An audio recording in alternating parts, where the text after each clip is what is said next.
নমস্কার, আমি মৌসুমী। শিলালিপিতে আপনাদের সবাইকে স্বাগত জানাই। যদি গল্প পাঠ ভালো লাগে তাহলে শেষে একটা লাইক দিয়ে যেতে ভুলবেন না। এখনো যারা আমার চ্যানেলটা সাবস্ক্রাইব করেননি তাদের সকলের কাছে আমার অনুরোধ, প্লিজ আমার চ্যানেলটা সাবস্ক্রাইব করে নেবেন। পাশে যে বেল নোটিফিকেশনটা আছে সেটা অবশ্যই প্রেস করে দেবেন। আজ শোনাবো লেখিকা নবনীতা দেবসেনের গদাধরপুর উইমেন্স কলেজ। আচ্ছা, তোর মনে আছে গীতু, সেই পাঠচক্রের সেশনটা? অশোক তরুর সেই মুখ নামিয়ে গান, ও আমার গোলাপবালা। এখন তো অশোক তরু অন্য ঢঙ্গে গান করেন। আর তোর মামা বাবুর বক্তৃতা হলো সে সেশনে স্বপ্ন বিষয় সেই জেরে, যেখানে আমি আমার জলের স্বপ্নটার মানে জিজ্ঞেস করেছিলাম। উনিও খুলে বলবেন না, আমিও না জেনে ছাড়ব না। এখন তো মানেটা জানি। এত হাসি পায় সেদিনকার কথা ভাবলে। মামা বাবুকে কি মুশকিলেই ফেলেছিলাম। সত্যিই গীতু, তোরা যে কি করে থাকিস গদাধরপুরে, ওখানে তো আর এরকম পাঠচক্র হয় না। বক্তা পাবি কোথায়? গাইয়েই বা কই? সভ্য সমাজের বাইরে একটা কলেজ বসিয়েছে কি করতে কে জানে। ওখানে লাইফ বলতে তো কিছুই নেই, থিয়েটার তো নেই, ভালো সিনেমাও নিশ্চয়ই যায় না, এক্সিবিশন কি কনসার্টের তো প্রশ্নই ওঠে না, তেমন একটা রেস্তোরাঁ কিংবা দোকানপাট পর্যন্ত নেই। কি করে আছিস বলতো? কি নিয়ে থাকিস? প্রেমও তো হয় না অমন মফস্বলের মধ্যে। সবাই নিশ্চয় চোখ পাকিয়ে আছে। এক গাদা মেয়ে মাস্টার মিলে হোস্টেলে থাকা। দেখিস বাবু, সাবধান, শেষটা লেসবস বানিয়ে ফেলিস না গদাধরপুরটাকে। এই তো প্রায় জেলে থাকার মতনই কি না, ফ্রিডম নেই কিচ্ছু। আচ্ছা, কি করিস রে ছুটির দিনে কিংবা সন্ধেবেলায়? নদীর ধারটা পুরনো হয় না? কাছাকাছি কোথাও প্রপার শহর আছে, গাড়ি করে ঘুরে আসা যায়? গাড়িও নেই? কেন, কলেজের স্টাফ কারে যাবি? তাও নেই? আশ্চর্য! যেমন জায়গা তেমনি কলেজ। কি করতে যে আছিস ওই অজপাড়া গাঁয়ে? কি করেই বা আছিস ওই অজ গাঁয়ে, চিরকাল শ্যামবাজারের 5 মাথায় বাস করে? বোরিং লাগে না? বিয়ে টিয়ের তো নামও করিস না। লাগিয়ে দিই একটা সম্বন্ধ।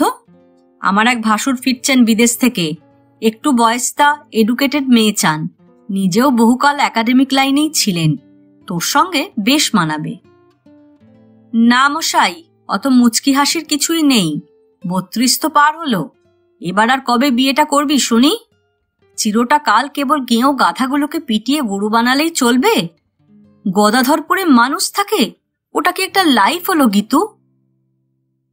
লাইফটা কিরকম বদলে গেল দেখ। একসঙ্গে পড়তে পড়তে কত স্বপ্ন, কত প্ল্যান। তারপর আমি শ্বশুর বাড়ি, আর তুই গদাধরপুর উইমেন্স কলেজ। কোথায় গেল লেখক হওয়া, কোথায় গেল নাটক করার স্বপ্ন? একদিক থেকে দেখলে অবশ্য তুই মন্দ নেই, বেশ ঝাড়া হাত পা। আমি? এটা ভালো থাকা হলো? ঘর সংসার ছেলেপুলে নিয়ে নেতা জোবরা হয়ে কাটলো 10টা বছর। একদম গবেট হয়ে গেছি। কে বলবে একদিন ডিবেটিং চ্যাম্পিয়ন ছিলুম। এখন যা কিছু ডিবেট সব আয়া বাবুর্চির সঙ্গে। কর্তা? তাহলেই হয়েছে।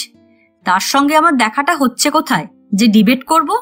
তিনি তো এই অফিস, এই ফ্যাক্টরি, এই ট্যুরে যাওয়া, অমুক পার্টিকে মিট করতে গ্র্যান্ড হোটেলে লাঞ্চ, তমুক পার্টিকে মিট করতে স্যাটারডে ক্লাবে ডিনার, এই কম্মই করে বেড়াচ্ছেন 10 বছর নন স্টপ। বইয়ের সঙ্গে বসে বসে ডিবেট করবার মতন অত সময় তার নেই ভাই। দিন রাত ছুটোছুটি। একটু যদি বিশ্রাম পান তো সে ক্লাবে। বইয়ের আঁচল ধরা হলে কেউ জীবনে উন্নতি করতে পারে না, বুঝলি? কেন, আমার জন্য তো আয়া আছে, ড্রাইভার আছে, খানসামা আছে, মালি, বাবুর্চি, ঠাকুর চাকরের ঘোর বৃন্দাবন একেবারে। আবার একটি কর্তাও চাই, সেটা বাড়াবাড়ি হয়ে যাবে না? একেই তো বলে আমার কত ফ্রিডম।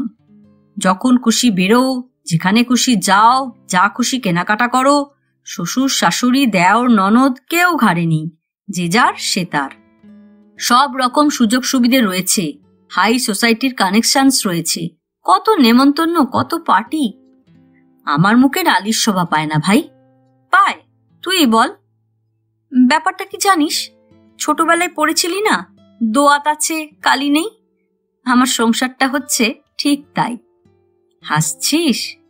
ছাই বর্তে যেতে তুমি আমার জীবন পেলে, জানিস না তাই বলছিস, সেই চিরাচরিত গল্প আর কি।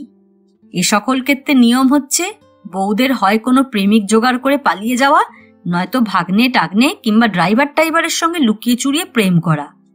গল্পের বইতে তাই করে। যারা এসব কর্ম পারে না তারা 4 ইঞ্চি ঝুলের জামা পরে ফ্রেঞ্চ শিপন শাড়ি হাঁটু পর্যন্ত তুলে লেসের রুমালে নাক চেপে সপ্তাহে একদিন বন্যার ত্রাণে কিংবা কুষ্ঠাশ্রমে বেড়াতে যায়, আর বাকি 6 দিন ধরে তারই জন্য দুবেলা মিটিংবাজি করে পার্ক হোটেলে।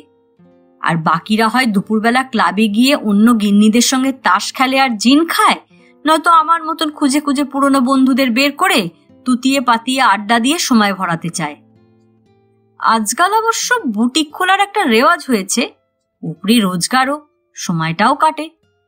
সময় যে আর ফুরোতে চায় না। বাচ্চারা 3 জনেই দার্জিলিং এর স্কুলে আছে। এখানে কি রেগুলার পড়াশোনা হয়? আজ বন্ধ কাল স্ট্রাইক। ওইখানে থাকলে ডিস্টারবেন্স হবে না। তাছাড়া উনি বলেন হোস্টেলে থাকলে নিজেরটা নিজে করতে শিখবে। আমি যে এদিকে কি করি, গান, হ্যাঁ আবার একটু আধটু ধরেছি, ওটা একটা স্পেশাল ক্লাসে জয়েন করেছি। না রে, পিয়ানোটা ছেড়েই দিয়েছি। ওটা তো কোনোদিনই তেমন ভালো লাগতো না, কেবল চালিয়াতির জন্য শেখা। ভালোবেসে আর স্কুলে পিয়ানো নেয় কজন? তোর সেতারের কথাটা একদম আলাদা। সেতার হলো তোর প্রাণ। তাও কি আর এতদিন থাকতো যদি বিয়ে থা করে সংসার পেতে বসতিস? নেহাত বনে বাদারে পড়ে আছিস আর একাটি আছিস, তাই এখনো সেতারটা বজায় রাখতে পেরেছিস। ভাগ্যিস তো রেডিও প্রোগ্রামগুলো থাকে, তাই তো তবু কলকাতায় আসিস।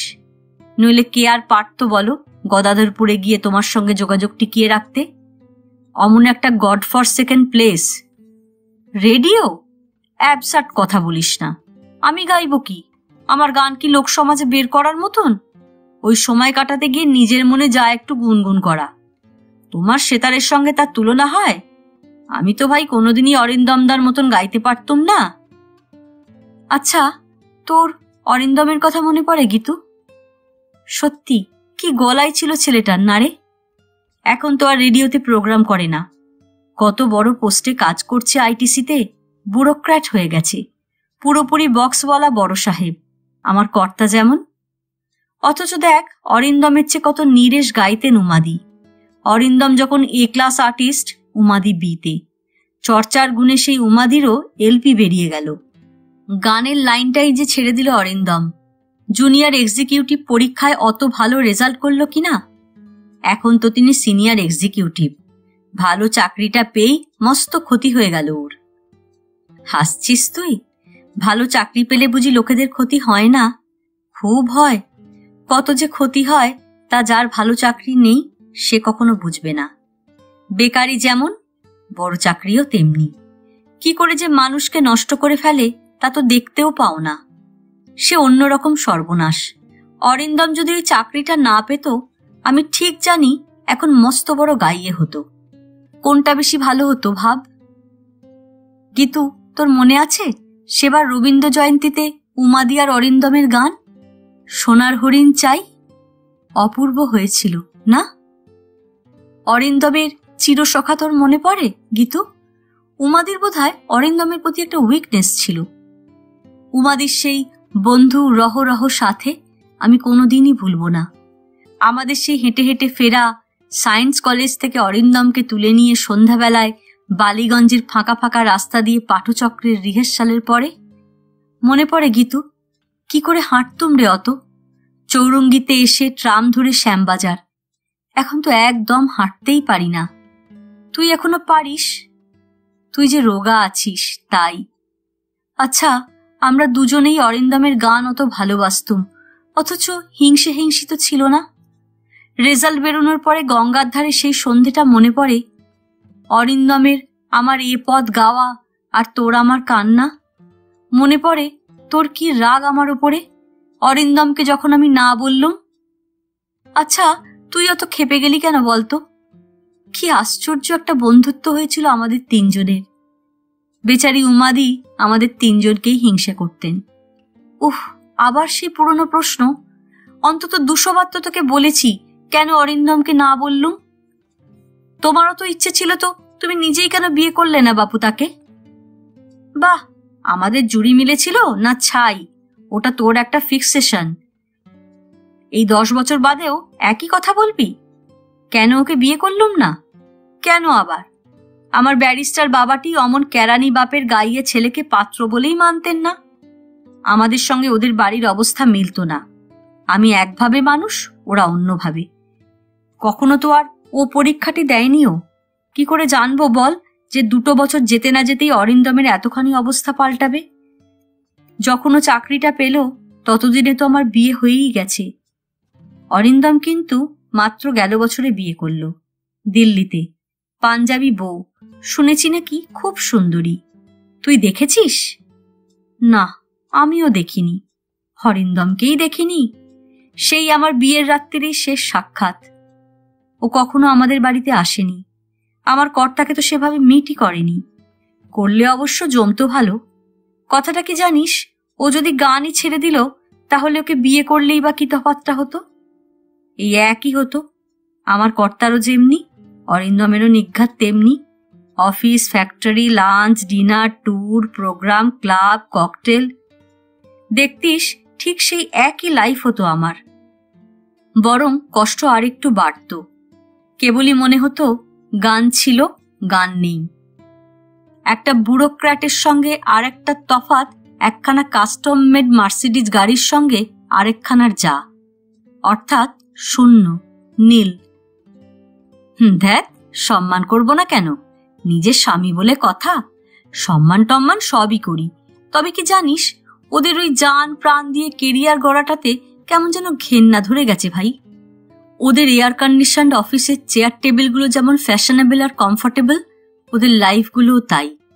আর লোকগুলো সব এক জাতের। একটাকে চিনলেই সবগুলোকে চেনা হয়ে যায়। যাই তো ক্লাবে, সব কটা এক, সব ছাঁচে ঢালা মানুষ রে। অরিন্দমের চাকরিটাও তো ওই ছাঁচের। সে অমনি হয়ে গেছে নিশ্চয়। এই আমার কর্তার মতোই। গান টান তো আর কোথাও গাইতে শুনি না। ওর বউটার জীবনও আর 10 বছর বাদে ঠিক এই শ্রীমতীর মতোই হবে। তাকেও কলেজ ফ্রেন্ডদের খুঁজতে বেরোতে হবে, দেখিস। হ্যাঁ, তা যা বলেছিস, যদি 10 বছর টেকে। আজকাল তো এইরকমই হাল হয়েছে। এদের এই সোসাইটিটাই তেমনি। রুনুর লাইফটা কি হয়ে গেল দেখ। সত্যি ভারী স্যাড। জয়ন্তী আবার বিয়ে করে ফেলেছে, এখন মিসেস মেহরা হয়েছে।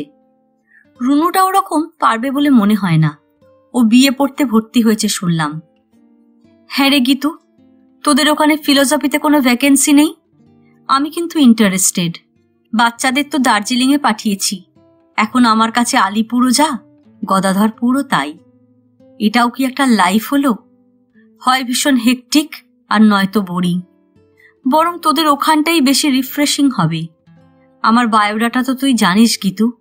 সত্যি একটু খোঁজ নিবি গিয়েই? সিরিয়াসলি বলছি। কি আশ্চর্য, হাসছিস? ও কর্তার কথা ছাড়, তার বেয়ারা বাবুর্চি সবই আছে। আমি তো একটা ফাউ। কর্তা বোধহয় টেরও পাবেন না মেম সাহেব কলকাতা মে ইয়া গদাধরপুর মে, একমাত্র পার্টি দেবার সময় ছাড়া। বাজে কথা রাখ, আর একটু কফি নে। এটা নতুন পার্কোলেটার, ভালো কফি বানায় না? ফ্রান্সের এক সাহেব দিয়েছেন কর্তাকে। শোন, সত্যি রে, ফিলোসফিতে একটা চান্স হয় না তোদের গদাধরপুর উইমেন্স কলেজে? কি বললি? ওখানে বড় মশা, টিকতে পারবো না? তুইও আমাকে ঠাট্টা করছিস কি? তো এ গল্প এখানেই শেষ। গল্প পাঠ ভালো লাগলে লাইক, শেয়ার, কমেন্টস করতে ভুলবেন না। আজকের মতো নমস্কার।